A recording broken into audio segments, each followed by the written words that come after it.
Segundo a Bíblia, há mais de 2000 anos, realizou-se um dos acontecimentos mais misteriosos da história. Uma camponesa judia de 14 anos, chamada Maria, deu à luz a um menino. A mulher era virgem e seu filho, Jesus, seria reconhecido como o salvador de seu povo. Há poucas provas da vida extraordinária dessa mulher, muitas perguntas e mistérios assombrosos. Como e por que há tão pouca informação e, no entanto, se fala tanto dela ao ponto de ser um dos pilares da Igreja Católica? Que enigmas se escondem na Bíblia sobre a Virgem Maria? A Virgem Maria é a mulher imaculada. A Igreja assegura a virgindade de Maria antes, durante e depois do parto. O Novo Testamento fala muito pouco sobre a mãe de Jesus, surpreendentemente pouco. A Maria que a instituição nos vende é uma Maria extraterrestre. Mulher, eis aí teu filho. Filho, eis aí a tua mãe. Maria é também a mãe de toda a humanidade. Nós vamos visitar a vida da Virgem Maria através de um achado arqueológico recente que apresenta um enigma inquietante. Trata-se de um segredo que esteve oculto durante mais de 1500 anos e poderia mudar a ideia que milhões de fiéis têm sobre a Virgem. Por que a Bíblia não descreve nada sobre a passagem da Sagrada Família pelo Egito? O que aconteceu naquelas terras? A Virgem Maria foi uma poderosa vidente ou bruxa? Ou foi simplesmente a mãe de Jesus? Maria, santa, feiticeira ou vidente?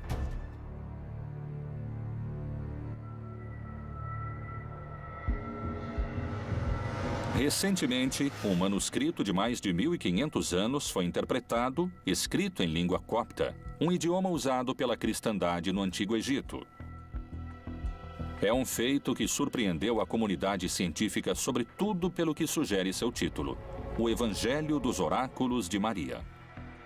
Através do Novo Texto, encontramos evidências de que Maria estava associada com práticas oraculares. Comunidades originárias ligadas justamente a práticas de cura, pois retomaram a figura de Maria e fizeram justamente esse escrito. A partir disso, a pergunta que surge é se Maria, em seu ministério, em sua vida, usou de práticas curativas. A Igreja Católica vem administrando de diferentes maneiras ao longo de sua história a aparição de figuras que dizem possuir poderes mágicos. Aparecem nos escritos dizendo que elas têm algum tipo de poder. Em geral, esses poderes têm a ver com a comunicação com o divino ou com a saúde. Como o texto do Evangelho dos Oráculos de Maria está escrito em uma língua egípcia antiga, diferentes investigadores estão trabalhando na tradução de seus textos. Embora a existência do livro tenha se revelado em 1984, recentemente conseguiu ser interpretado, e alguns especialistas apontam um seguidor de Maria como seu autor. A professora de religião da Universidade de Princeton, que tem o trabalho de estudar e traduzir o livro misterioso, tem sua versão. O texto foi escrito no século V ou VI da nossa era. É o Evangelho dos Oráculos de Maria, a mãe de Jesus. Maria recebeu as respostas que estão escritas nesses textos através do arcanjo Gabriel. Eu descobri que é um texto que ajuda a prever o futuro. É um livro que seria usado para definições. São 37 oráculos que podem ser utilizados, basicamente, por qualquer pessoa. Ele dizia assim: apresse-se, pois é chegado o tempo. Seu coração estará feliz. Siga adiante, porque a matéria está ligada a vocês através de Deus. Ele o preparará para um bom caminho e o salvará da aflição que o atinge. Se esses oráculos encontrados estão baseados no que transmitia a Virgem Maria, ela poderia ter tido poderes de vidente?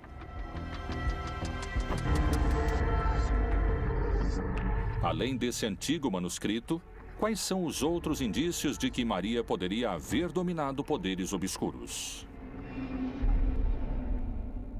Supõe-se que Maria podia fazer milagres, não diretamente, mas através, por exemplo, pendurar as roupas de Jesus no quintal e as pessoas vinham, as tocavam e então recebiam algumas curas. O que seriam os milagres no marco do cristianismo? Ele é a aparição do extraordinário na vida cotidiana das pessoas e que, em geral, o que funciona como prova para fazer de alguém um santo.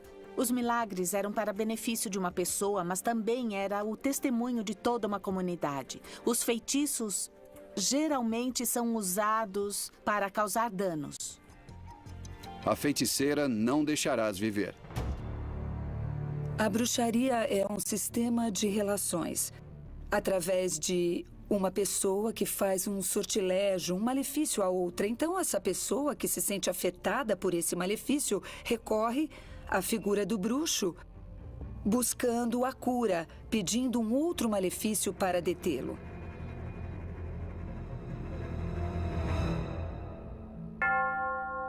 Desde mais de 2000 anos, centenas de milagres são atribuídos à Virgem Maria em todo o mundo.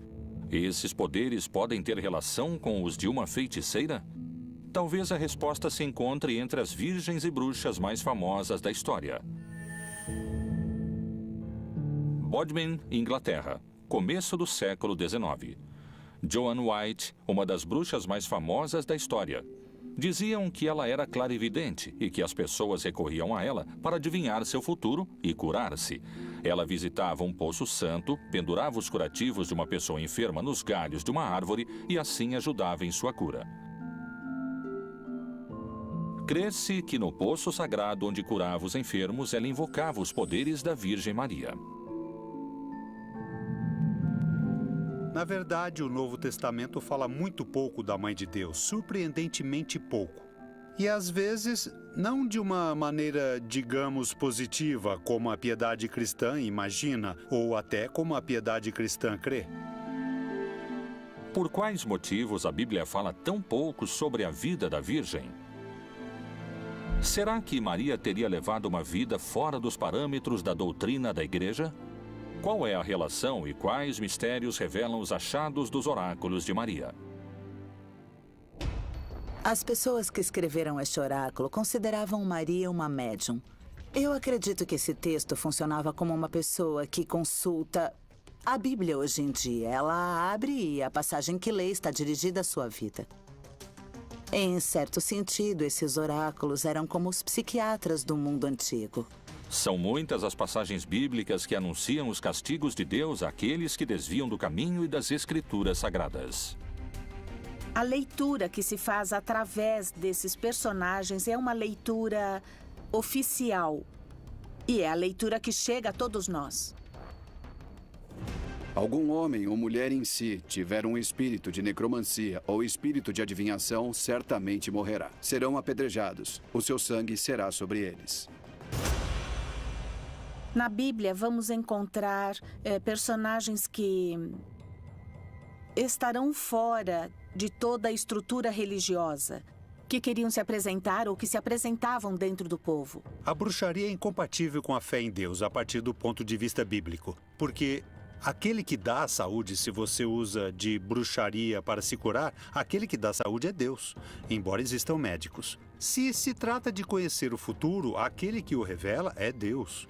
E aquele que conduz a história é somente Deus. Portanto, a bruxaria é incompatível com a fé no Senhor. As aparições da Virgem Maria são sempre um mistério. Nessa questão entra uma série de aparições marianas que podemos entender como uma intervenção da Mãe do Nosso Senhor, da Mãe de Deus. A Igreja tem muito cuidado quanto a reconhecer uma aparição, porque a charlatanice é muito fácil. Em 11 de agosto de 1858, em Lourdes, na França, a jovem Bernadette Soubirous caminhava quando escutou um barulho e sentiu o vento.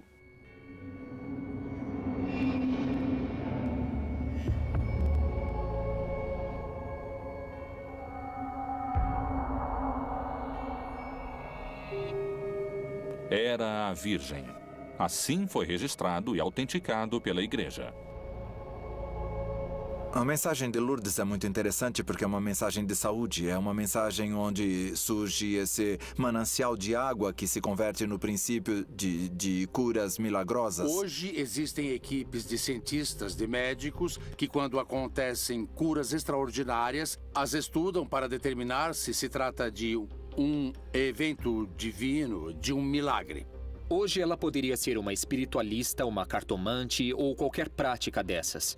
Não existem diferenças entre o milagre e a feitiçaria. O que importa é a mágica.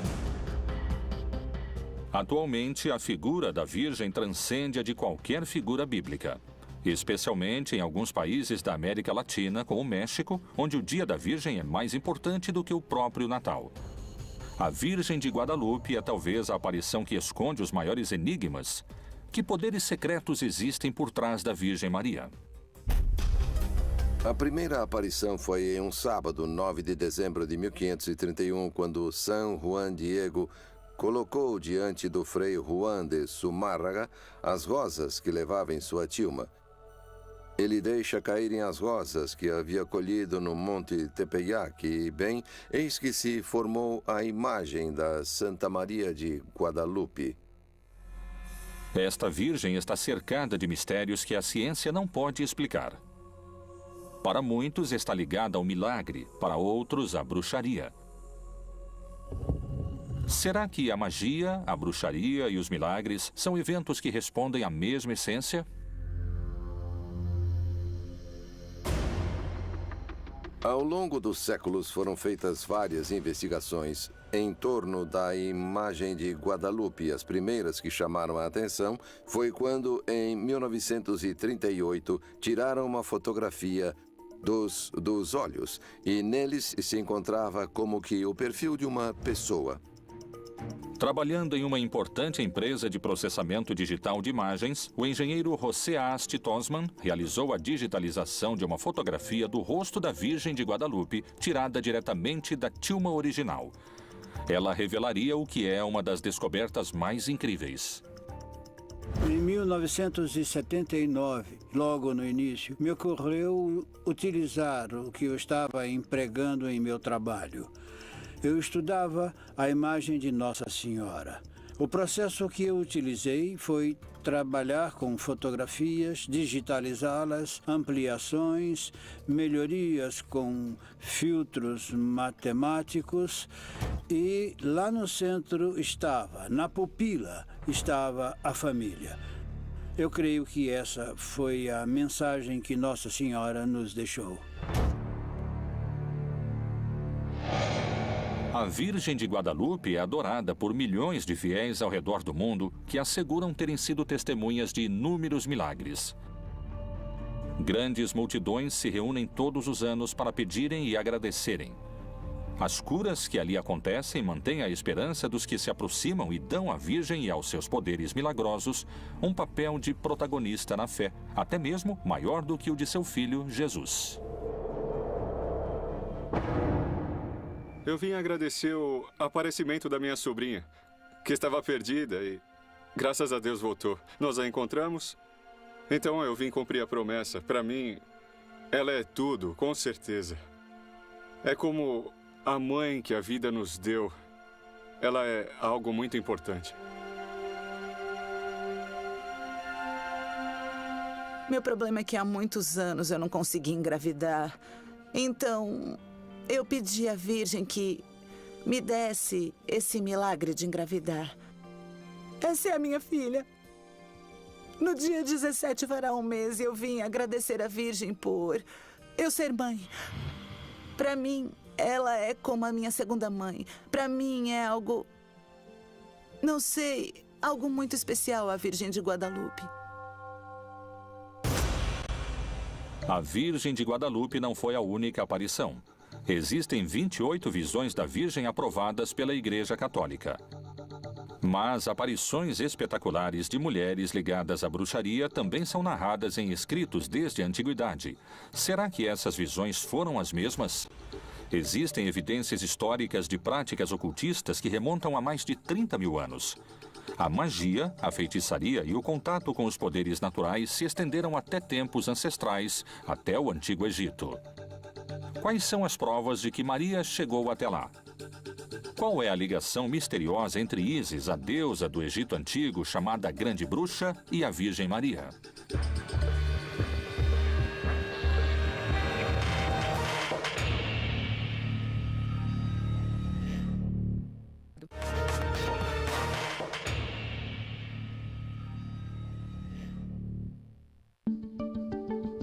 A descoberta de um manuscrito de mais de 1.500 anos de idade intitulado O Evangelho dos Oráculos de Maria surpreendeu a comunidade arqueológica e despertou uma hipótese inquietante.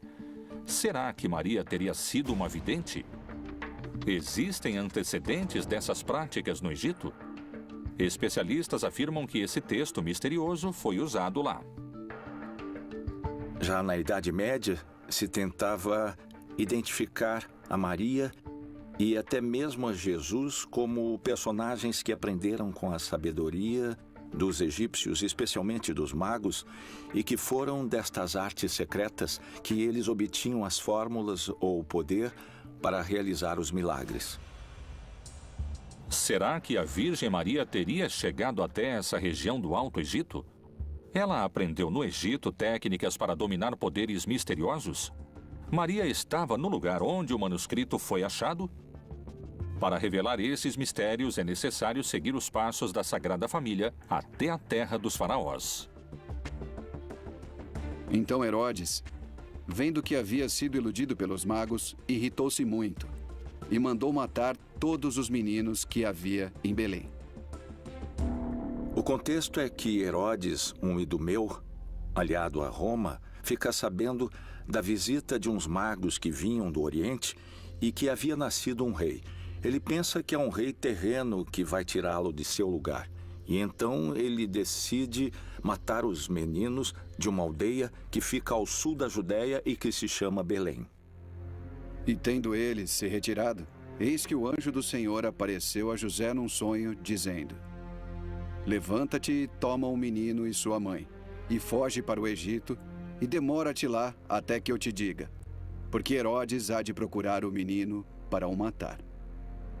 Quando nós lemos as Escrituras Sagradas, com certeza ela nos diz que, para salvar o menino de Herodes, que pretendia matá-lo, a Sagrada Família foi para o Egito. No Egito, a feitiçaria ou as práticas mágicas ligadas aos sacerdotes, aos sábios, fazem parte da cultura milenar. Muitas das práticas culturais e religiosas foram absorvidas também por Israel.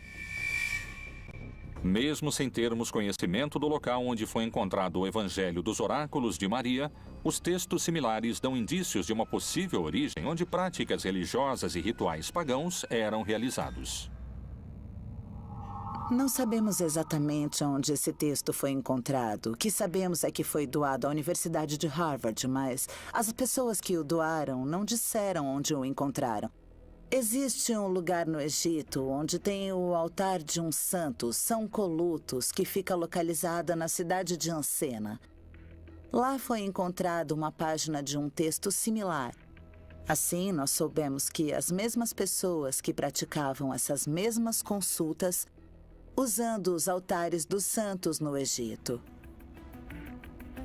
Numerosas evidências encontradas, desde talismãs, amuletos, hieróglifos e manuscritos, indicam que os egípcios buscavam contato com seres de dimensões espirituais e pretendiam dominar os poderes sobrenaturais. Como isso pode ter influenciado Maria?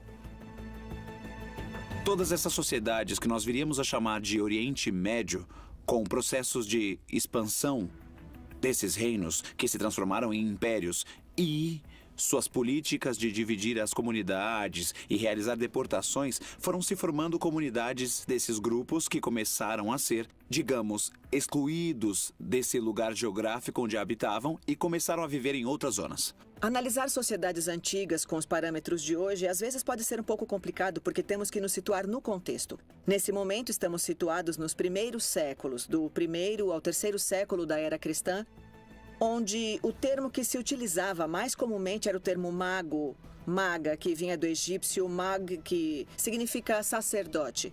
Então, são as pessoas ligadas a essas práticas sacerdotais e curativas na época que hoje as tipificamos como práticas de feitiçaria. Assim, Maria e sua família passaram de serem adorados por reis do Oriente a serem fugitivos perseguidos pela lei.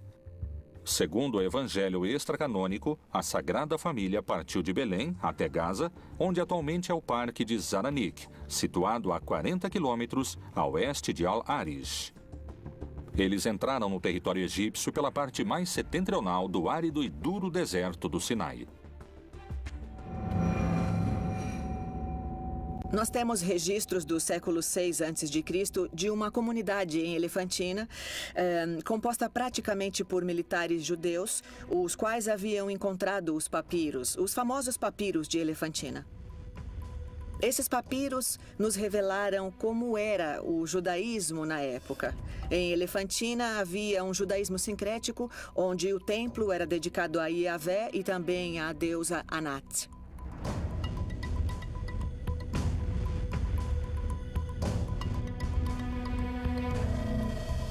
Alguns especialistas acreditam que esse período, onde Maria desaparece das páginas da Bíblia, extrai a chave para revelar o enigma sobre seu suposto trabalho como adivinha. Foram feitos... Bom, nós já reconhecemos que foram feitos templos no Egito à Sagrada Família. Foram encontrados grandes santuários dedicados à Sagrada Família, especialmente à Virgem Maria. Por que Maria parece ter causado mais impacto no Egito do que o próprio Jesus? Foi por seus milagres ou feitiços, como os chamam os céticos? Nos evangélicos, que não foram incorporados à Bíblia e nas tradições coptas, são descritos vários milagres de Maria no Antigo Egito.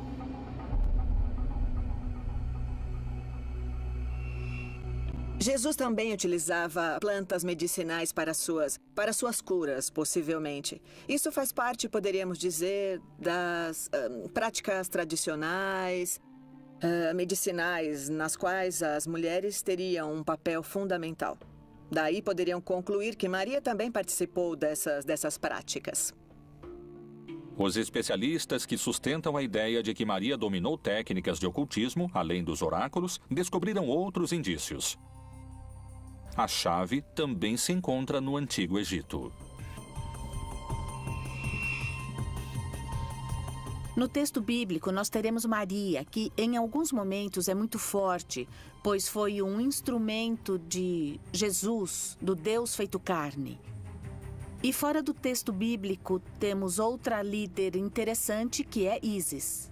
Nós veremos imagens de Ísis muito similares às representações eventuais de Maria, como dando de mamar, ou tendo um bebê, o menino Jesus. É inconsciente, às vezes. É muito lento, é inconsciente a maneira na qual as deidades vão se sincretizando. Ela era a deusa da fertilidade, da agricultura ou de qualquer coisa que tivesse a ver com o cultivo da terra, em associação com Osíris, que era conhecida como a deusa da ressurreição. E aconteceu que, dizendo ele estas coisas, uma mulher dentre a multidão, levantando a voz, lhe disse: Bem-aventurado o ventre que te trouxe e os peitos em que mamaste. Essa figura de uma mãe virgem com um menino Deus é muito antiga. Na Mesopotâmia, ela apareceu 2000 anos antes de Cristo. Ela é a deusa Ishtar, que é virginizada para que nasça seu filho Tamos. Afrodite e todas as deusas que tinham a ver com o reino no céu, com uma mãe deusa, seriam identificadas como Maria.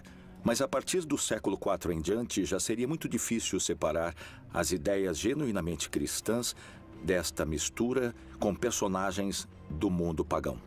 E no inconsciente coletivo, na memória dos povos, sempre irão conectar as mulheres com a possibilidade de dar vida. Ou seja, porque tem um bebê em seu ventre, dão vida, mas também isso vai conectá-las ao momento da ressurreição. Depois de vários séculos de transição, desde a adoração a Ísis ao culto a Maria e ao cristianismo, a veneração à deusa egípcia desapareceu. No entanto, a igreja cristã teria que enfrentar expressões de culto pagão que ameaçavam suas doutrinas. Qual será a verdadeira razão que levou a Inquisição à caça às bruxas? Por acaso a perseguição seria porque seus poderes competiam com os de Maria?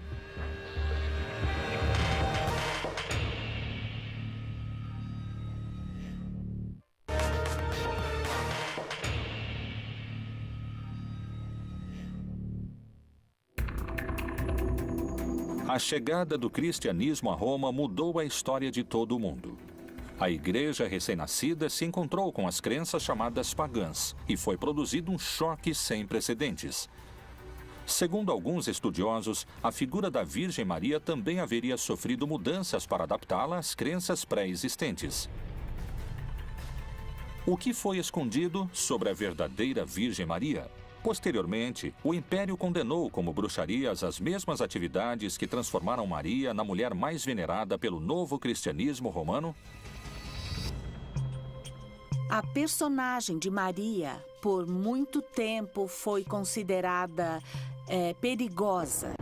Para algumas linhas da igreja, Maria tinha que ser uma personagem, deveria ser levada em conta e também tinha que ser adorada. Mas existem algumas linhas que vão dizer, não, ela não tem que ser adorada, simplesmente tem que ser reconhecida como uma mulher importante para o nascimento de Jesus.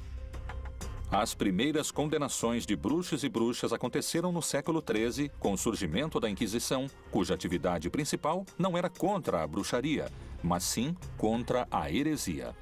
A feitiçaria sempre havia sido considerada como um perigo de ordem política, e não tanto como uma questão religiosa. E era sempre individual, não havia um complô. Nós vamos encontrar a ideia da reunião, no sábado.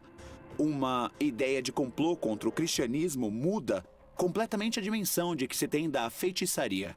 É a primeira heresia institucionalizada contra Deus e a favor do diabo. O Papa Inocêncio VIII encomendou a 2 frades dominicanos um documento que é um guia. É a verdadeira autoridade que identifica, condena e extermina as pessoas consideradas bruxas ou hereges. A Inquisição foi utilizada para ir contra todos e todas. E não havia poder humano ou divino que a detivesse. E todo aquele que fosse relacionado com alguns atos que eles consideravam fora da religião, eram imediatamente condenados. Então eles iam contra essas mulheres até levá-las à fogueira. Qual era o motivo que levava essas bruxas a serem perseguidas pela igreja? Será que as feiticeiras haviam tomado Maria como inspiração?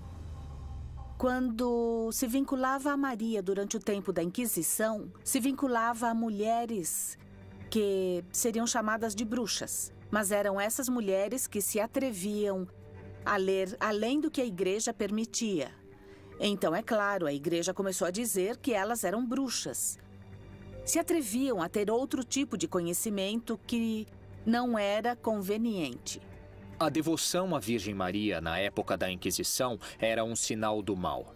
Realmente, os inquisidores reformaram uma estátua da Virgem Maria, introduzindo elementos perfurantes para colocar a vítima em seu interior e que era perfurada no momento em que a estátua era fechada. Assim, qualquer tipo de culto relacionado ao paganismo e às forças ocultas começou a ser perseguido e castigado. Por volta de 1450, começou na Europa uma caça às bruxas, comandada principalmente pela Igreja Católica. Ela aconteceu até 1750, condenou e sentenciou por volta de 100 mil pessoas, das quais a imensa maioria eram mulheres.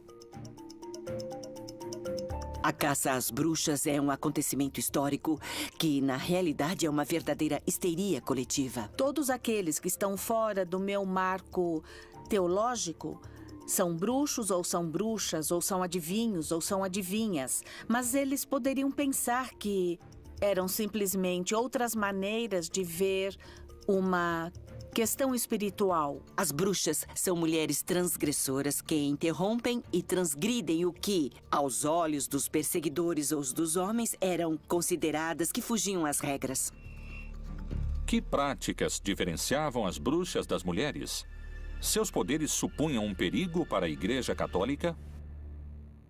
Muitas das que eram acusadas de bruxas eram parteiras. Algumas até foram mais aceitas, por um lado, da igreja, mas, por outro lado, a medicina moderna começava a se apropriar desses espaços e a desapropriar essas mulheres. Uma das questões simbólicas que eram vistas e que, quando eram acusadas de bruxas, estavam contra a sociedade, tinham rituais estranhos. As práticas que se davam nas reuniões, nos rituais, que são práticas sexuais infanticidas, orgiásticas, que tinham, digamos, como única finalidade legitimar essa união que tinha com Satanás. Mas o corpo não é para a fornicação, senão para o Senhor, e o Senhor para o corpo. O Martelo das Bruxas é um documento, uma obra literária, que é tomada como um guia e que concede toda a autoridade para identificar, condenar e exterminar aqueles que praticam a bruxaria.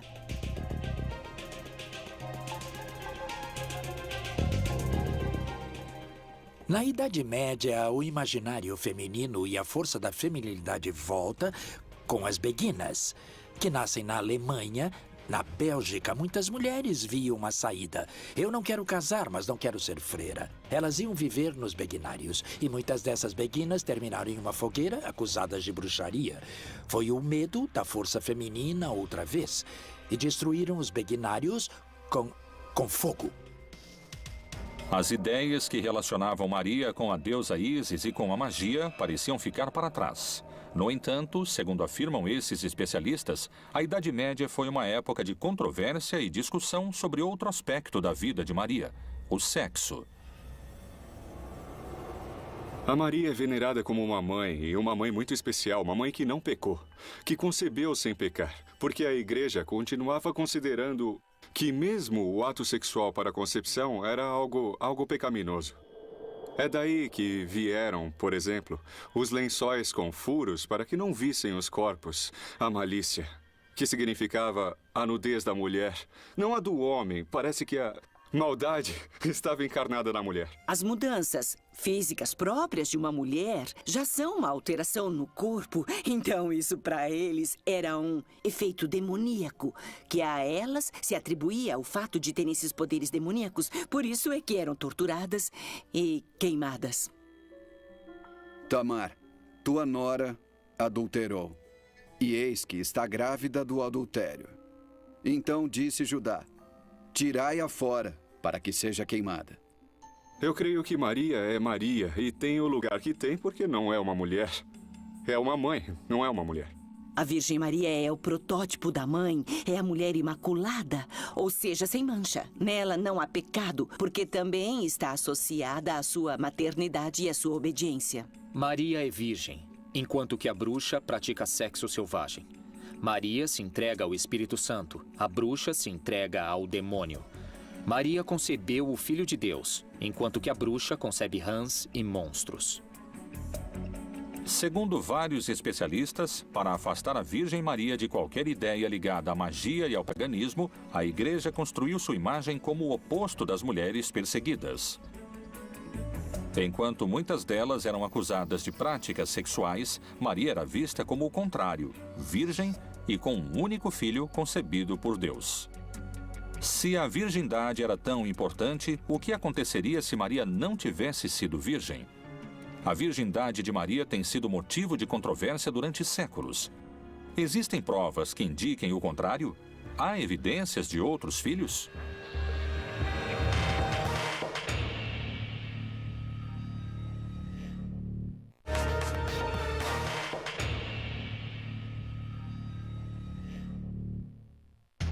Os textos sagrados diferenciam a Virgem Maria do resto das mulheres. Mas como as Escrituras apresentam essas tais mulheres?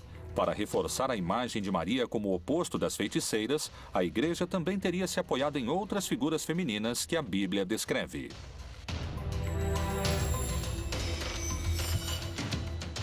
A Bíblia é extraordinariamente misógina. Com certeza, alguém que tem um pensamento aberto a respeito da mulher não pode aceitar o conteúdo da Bíblia nesse sentido. A Bíblia repudia a mulher desde Eva em diante. É até linguístico. Eva é o contrário de ave, que é sagrado. Essa visão da mulher foi se reproduzindo e crescendo e que já vinha de todas as mulheres más da Bíblia, que é uma visão tremendamente machista. De um Deus muito inclemente, por outro lado. Eva, como um protótipo da humanidade, acaba associada como pecadora que se deixou seduzir pela serpente, que é associada com o demônio, com Satanás. E por ela se diz que foi introduzido o pecado e a morte e a dor da mulher ao dar à luz. E disse a mulher: multiplicarei grandemente a tua dor e a tua conceição. Com dor darás à luz filhos, e o teu desejo será para o teu marido, e ele te dominará.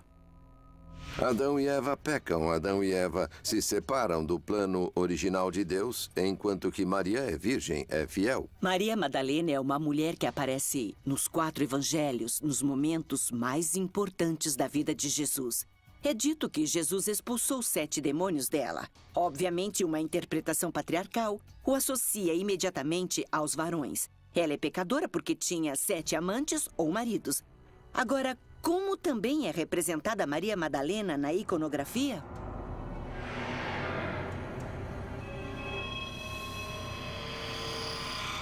Livre. A virgindade de Maria ainda hoje é motivo de debate e controvérsia. O momento conhecido como a Anunciação da Virgem inspira esperança em milhares de milhões de católicos, mas também desperta discussões sobre essa questão central no dogma da Igreja. Se faz presente o arcanjo Gabriel, que começa um diálogo com Maria. Ele a chama e diz, bem-aventurada, e diz a ela que foi eleita para ser a mãe de Deus. O anjo espera uma resposta. Maria, surpresa, pergunta como isso poderia acontecer. E quando ela entende de alguma maneira o mistério que está por acontecer, ela diz estar de acordo, acredita no que foi dito, e quando o anjo se retira da sua presença, Maria está grávida. Essa não é uma negação do valor do sexo, pelo contrário, é a consagração da condição sexual feminina de Maria, o fato de ser mãe. É virgem e mãe. Certamente para Deus tudo é possível. É muito difícil para nós entender como isso poderia acontecer. Mas, com certeza, ela era virgem antes do parto, no parto e depois do parto. Esse é o dogma, é nisso que cremos. O mesmo Senhor vos dará um sinal. Eis que a virgem conceberá e dará à luz um filho.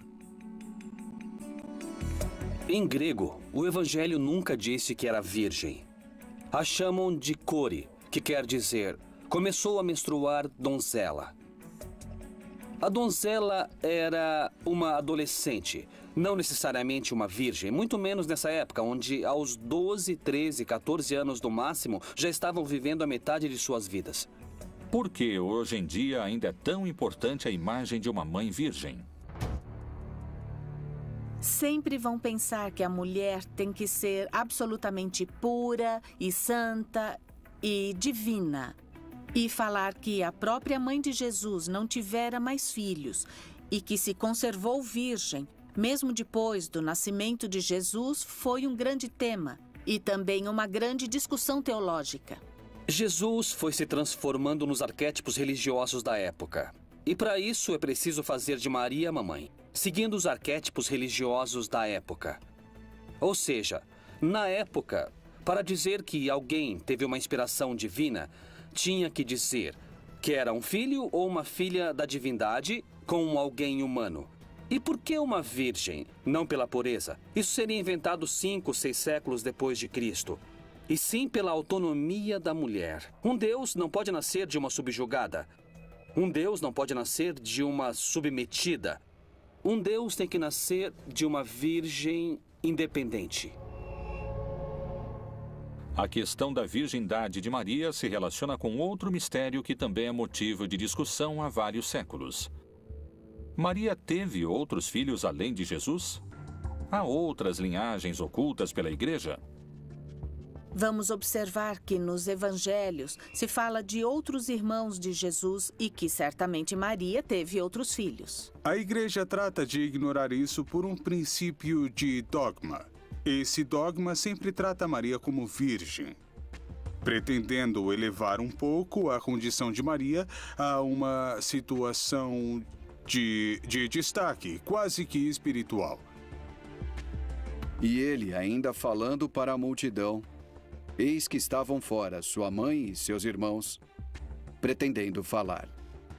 Essas expressões deram brecha para que alguns digam que Maria tenha tido mais filhos. Nós temos que ver que o texto bíblico, quando quer falar de filhos, diz filho de, ou nascido de, ou gerado por. E a expressão filho de Maria não aparece nunca no texto sagrado. As interpretações sobre a virgindade de Maria, seus poderes e seus outros filhos são diversas e seguem sendo motivo de discussão atualmente. O que ninguém põe em dúvida, nem historiadores e nem teólogos, é que Maria foi a mãe de Jesus. Porque só um dos evangelhos a menciona aos pés da cruz no dia da crucificação de seu filho? Que dados a Igreja e a Bíblia escondem sobre a relação entre Maria e Jesus? Maria foi uma militante do projeto do Reino de Deus ou foi sua pior detratora?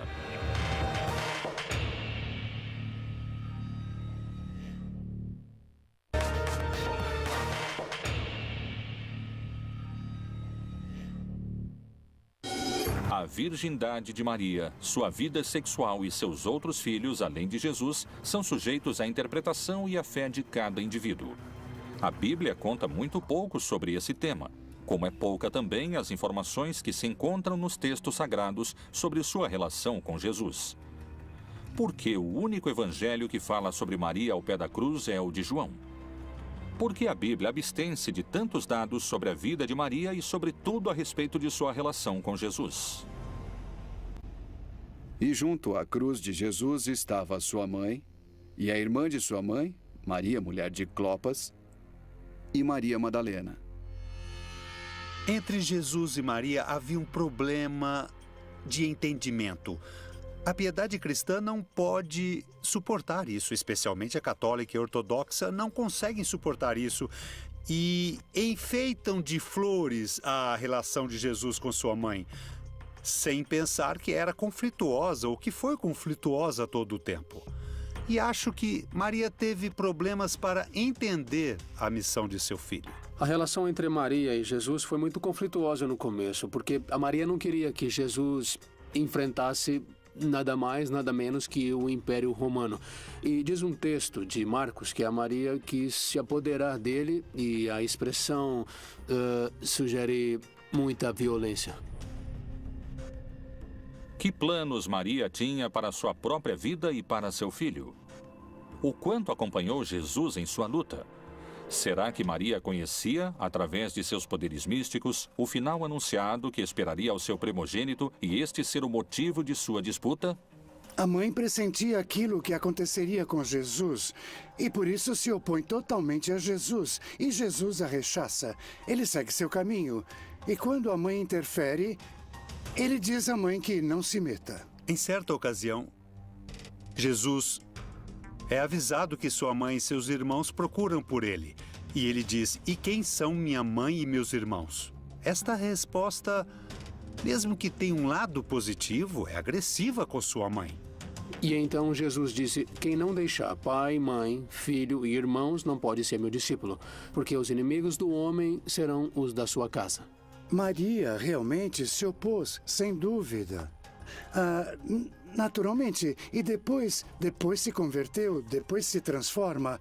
Essa é a Maria que realmente pode servir realmente a um crente hoje que crê em um projeto de libertação. E foi-lhe dito, estão lá fora tua mãe e teus irmãos que querem ver-te.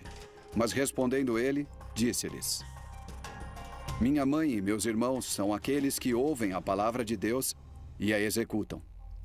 Maria se transforma naturalmente em um símbolo instigante. O problema é se esse símbolo que nos foi apresentado corresponde à realidade histórica ou então a distorce. O mistério da vida de Maria inquieta estudiosos e fiéis há mais de 2000 anos. Para alguns, ela foi uma jovem e simples mulher judia que deu à luz ao Messias. Outros sustentam que sua imagem é uma construção feita pela Igreja, que teve mais filhos, que foi uma vidente e que viveu sua vida sexual com liberdade. O misterioso manuscrito do Evangelho dos Oráculos de Maria, a relação com seu filho Jesus e as poucas páginas que a Bíblia dedica a uma mulher tão influente para a religião, seguirão sendo um mistério que permanecerá, talvez, pelos séculos dos séculos.